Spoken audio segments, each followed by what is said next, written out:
আজকে সকাল সকাল রুটি বানিয়েছিলাম, তো রোদ্দুরের পাপাকেও টিফিন বক্সে ভরে দিলাম টিফিনের জন্য রুটি, ছানার কেক। আর এখানে রয়েছে কাজু আর কিশমিশ দিয়ে নিরামিষ করে ছোলার ডাল, যেটা রোদ্দুরের পাপা খেতে খুব ভালোবাসে। গুড মর্নিং বন্ধুরা, কেমন আছো সবাই? আশা করছি সবাই খুব ভালো আছো। আর আমি সঙ্গীতার ঘরে আরও একটা নতুন ব্লগে তোমাদের সবাইকে স্বাগত। তোমাদের সবাইকে অনেক ভালোবাসা জানিয়ে আজকের ব্লগটা শুরু করলাম। এখন ওই 11:15 মতো বাজে। রোদ্দুরের পাপা এইমাত্র বেরোলো। রোদ্দুরের পাপা বেরিয়ে যাওয়া মানে আমার অনেকটা চাপ মুক্ত হওয়া। সকালবেলা উঠে থেকে যা যুদ্ধ শুরু হয়, রান্না বান্না, তারপরে রোদ্দুরে টেক কেয়ার, সব মিলিয়ে মিশিয়ে সকালটা যেন হাঁপিয়ে যায়। তো তারপরে একটুখানি উঠোনের দিকে নামলাম, বেশ হাওয়া দিচ্ছে। কালকে যা গরম ছিল, মানে রোদের তাপ অতিরিক্ত ছিল, তবে আজকে রোদ খুব একটা নেই, মাঝে মধ্যে উঠছে আবার মাঝে মধ্যে চলে যাচ্ছে। আর এই উঠোনটাতে নামলাম, নারকেল গাছ, কাঁঠাল গাছ, সজনে গাছ সব মিলিয়ে মিশিয়ে বেশ ঠান্ডা ঠান্ডা হাওয়াটা গায়ে লাগছে। তবে আমাদের এই উঠোনটা এখনও অতটাও পরিষ্কার হয়নি, কেননা কাজ তো এখনও কমপ্লিট হয়নি, এখনও গেট বসানো হয়নি। তারপরে ওই যে মাটিগুলো ঢিপি হয়েছিল, সেই মাটিগুলো সমান করাও হয়নি, তো সেই কারণে সবসময় নামা যায় না। আর রোদ্দুরকে তো নামানো যায় না, কারণ ও নামলে তো একদম ছটপট ছটপট করবে। এইরকম জায়গাগুলো এরকম হয়ে রয়েছে। পুরোটা যখন বসে যাবে, গাছপালাগুলো ঠিকঠাক করে বসাতে পারলে একদম ঝাঁটফাট দিয়ে পরিষ্কার থাকবে, তখন বেশ নেমে শান্তি হবে। একটা অনেকটা জায়গা পাওয়া যাবে রোদ্দুরের খেলার জন্য। বিকেলবেলার দিকে একটু হয়তো নামানো হলো, কিন্তু এই এবড়ো খেবড়ো জায়গায় নামালে আরও বিপত্তি। রান্নাঘরে ঢোকার একেবারে শুরু থেকে কত দূর গেছে দেখো, বাজারের লাইন। যেহেতু উনি প্লাস্টিক নেবেন না, তাই ব্যাগের জিনিসপত্রগুলো এইভাবে ছড়িয়ে ছিটিয়ে রেখে দেবে। এখানে রয়েছে বিভিন্ন ধরনের সবজিপাতি, ঝিঙেগুলো না এখন খুব ভালো হচ্ছে। আর এখানে ফল আর ওল, বর্ষাকালেই তো ওল পাওয়া যায়, আর ওল খেতে আমরা দুজনেই খুব বেশি ভালোবাসি। এখানে রয়েছে বর্মশাইয়ের পছন্দের ল্যাংড়া আম। আর এই ফলটা কি বলো তো, তোমরা কি কেউ জানো বা খেয়েছো? আমি খাইও নি আর দেখিও নি আগে। এই ফলটা নাকি লঙ্ঘন ফল বা আঁশ ফল। বর্মশাই আজকে বাজার থেকে নিয়ে এসছে, আমি তো দেখে পুরো লোভ সামলাতে পারিনি। মানে এত ভালো দেখতে না, ছোট্ট ছোট্ট, অনেকটা কুলের মতো, কিন্তু একটা খোসা আমি ছাড়িয়েছিলাম জানো তো, ভিতরটা অনেকটা লিচুর মতো, খেতেও বেশ খানিকটা লিচুর মতোই। একটা কালো মতো বীজ রয়েছে আর আঁশ। এই দেখো,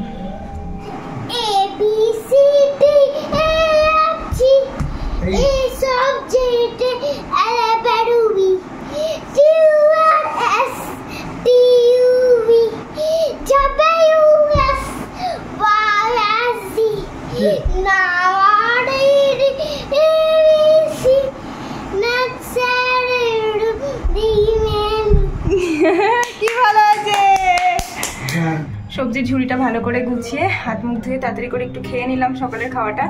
এখন মাছে হাত দেবো, কারণ খাওয়ার আগে যদি মাছ ধোয়া হয় না, খেতে আর ইচ্ছে করে না।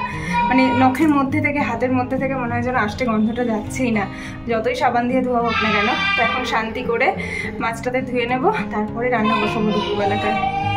সেই কোন সকালে মাছ এসছে, মাছটা আমি ফ্রিজেই রেখে দিয়েছিলাম, তো এখন সময় নিয়ে মাছটাকে ধুতে হবে। আমার পছন্দের চিংড়ি মাছ, আর এখানে রয়েছে বর্মশাইয়ের পছন্দের ইলিশ মাছ। আমার ইলিশ খেতে খুব একটা ভালো লাগে না, তবে এবছরের বর্ষার প্রথম ইলিশ ভাজা খাবো আজকে। আর প্রত্যেক দিন কম বেশি ডাল হয়, আর ডালটা চেষ্টা করি একটুখানি সবজি দিয়ে করার। সমস্ত সবজিগুলো জিরে ফোড়ন দিয়ে হালকা করে ভেজে নিয়েছি, এবারে ফোড়নের মধ্যে একেবারে দিয়ে দেবো।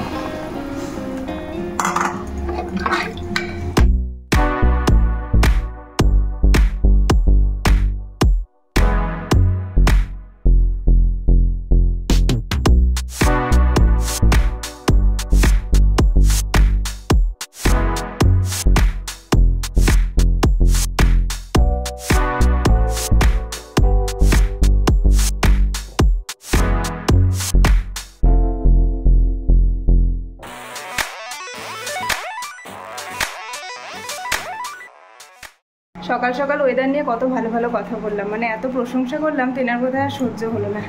আমার কথাগুলো বোধহয় শুনে নিয়েছিল। বেলা বাড়ার সাথে সাথে এত রোদ হয়ে গেল, কি বলবো তোমাদেরকে। ছাদে যে যাব, আজকে আমি ভেবেই নিয়েছিলাম আজকে বেশি ছাদে আমি যাব না, কেননা কালকে অগুন্তি ছাদে যাওয়া হয়েছে, তারপরে রাত্রিবেলা রাত আর আমার কাটে না, এত বেশি ব্যাক পেইন হচ্ছিল, খুব কষ্ট হয়ে যায়। মানে একদম পুরো পিঠ থেকে একেবারে পা পর্যন্ত সমানে যন্ত্রণা করবে, কিছুতেই কমবে না। আর ব্যাক পেইনের কি ওষুধ হয় জানিও না, ওষুধ খাইও না। তো কালকে রাতটা খুব কষ্ট করে গেছে। একবার ছাদে গেছি, ওরে বাপরে বাপ, রোদে মনে হচ্ছে মাথা ঘুরে গেল। নিচে নেমে এসে ভালো করে মাথায় জল দিয়ে স্নান করলাম। তারপরে আবার একবার গেছি গামছাটা নাইটিটা মেলতেই দেখো টিপ যে পরেছি, সিঁদুর যে পরেছি পুরো গলে গলে পড়বে। আমি ওই সিঁদুরে টিপই পরি, কোনো আঠা দেওয়া টিপ পরতে পারি না। তো এই দেখো টিপ কপালে এখন গরমের জন্য আর থাকে না। এখন আর বর্ষার সময় নেই, মাথাটা ভালো করে গামছা দিয়ে পেঁচিয়ে নিয়েছি। এখন মাছ ভাজতে যাব, রোদ্রেরও খিদে পেয়ে গেছে, আর ইলিশ মাছ ভাজা গরম গরমই ভালো লাগে। এখন মাছটা ফ্রিজ থেকে বের করবো, দিয়ে ভেজে আনবো। মাছ একেবারে লবণ হলুদ মাখিয়ে রেখে দিয়েছি ফ্রিজে, কেননা এতটা দুপুর পর্যন্ত ফ্রিজে না রাখলে আর টিকবে না। আজকে ভেবেই নিয়েছি দুপুরবেলা ইলিশ মাছ ভাজার তেল, ইলিশ মাছ ভাজা আর আলু সিদ্ধ দিয়ে ভাত খাবো। সেই জন্য আর সেরকম কোনো রান্না করলাম না। আর একটু কড়া করেই ভাজছি, যেহেতু ভাজা খাওয়া হবে, না হলে ভালো লাগবে না। আজকে থালা দেখে রোদ্দুর পুরো খুশি হয়ে যাবে।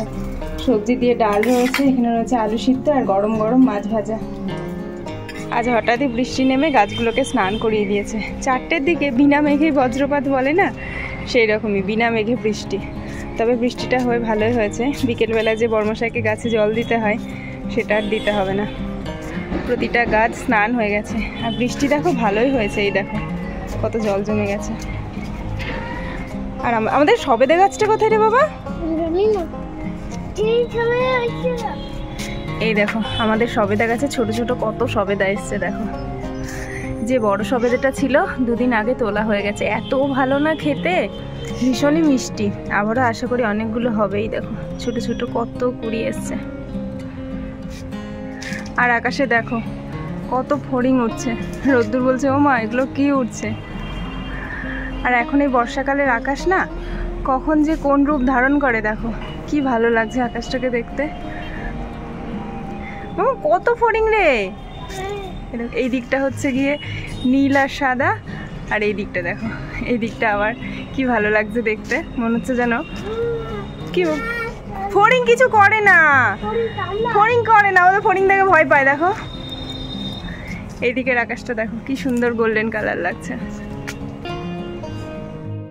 একেবারে বিকেল সন্ধ্যা করে মা বেটে মিলে ছাদে এলাম একটুখানি ঘোরাঘুরি করতে। আর আজকে ছাদের পরিবেশটা বেশ ঠান্ডা রয়েছে, হাওয়া নেই কিন্তু ওই যে বৃষ্টি হয়েছে না, বেশ ভালো লাগছে। না না বাবা গাছ আনতে গেছে। আর আজকে ওর পাপা এখনও ফেরেনি, কোথায় জানি গেছে গাছ আনতে। নার্সারি আর গাছ করে ওর পাপা এক প্রকার পাগলই হয়ে গেছে। সারাটা দিন তো ঘরে বসেই কাটায়, রোদ্দুর টিভি দেখে খেলা করে, কিন্তু বিকেল হলে মনটা একটুখানি বাইরে যেতে ইচ্ছে করে। আমি যে নিয়ে যাব সাইকেলটা নিয়ে, কিন্তু বাইরে আজকে বৃষ্টি হয়েছে তো, মানে রাস্তায় জল জমে রয়েছে, রাস্তাটা পিছল, তো আজকে আর নিয়ে গেলাম না। তাছাড়াও কালকে তো বেরিয়েছিলাম, মানে আনন্দ তো পেয়েছি সাইকেল চালিয়েও, কিন্তু এত গুড়ি গুড়ি মশা না চোখে দেখা যাচ্ছে না, কিন্তু বাড়ি ফেরার পরে বিশেষ করে হাত দুটো আর পা দুটো পুরো এতটা, সে অ্যালার্জি হয়ে গেলে যেমন ফুলে যায় সেরকম হয়ে গেছিলো দুজনেরই। আমার পায়ের পাতাটা আর একেবারে কনুই থেকে হাত পর্যন্ত, আর রোদ্দুরের তো হাঁটু থেকে পা পর্যন্ত, আবার পুরো হাতটা এমন করে মশা কামড়ে দিয়েছিল না, কি বলবো তোমাদেরকে। ওর পাপা নিয়ে যায় সাইকেল করে, ফড়িং কামড়ায় না, তার কোথায় নিয়ে যাবো, একটুখানি ছাদে এলাম যাতে করে ওরও মনটা ভালো হয় আর আমারও ভালো হয়। এখন নিচে যাব, সন্ধ্যা লেগে গেলে নিচে চলে যাব, সন্ধ্যা টন্ধ্যা দিতে হবে। আর ওর পাপা কখন ফিরবে কি জানি, আমরা বাবার অপেক্ষাতেই রয়েছি, বিশেষ করে আমার রোদ্দুরটা। গুড ইভিনিং বন্ধুরা, যদিও এখন আর সন্ধ্যা নেই, 8:40 মতো বাজে।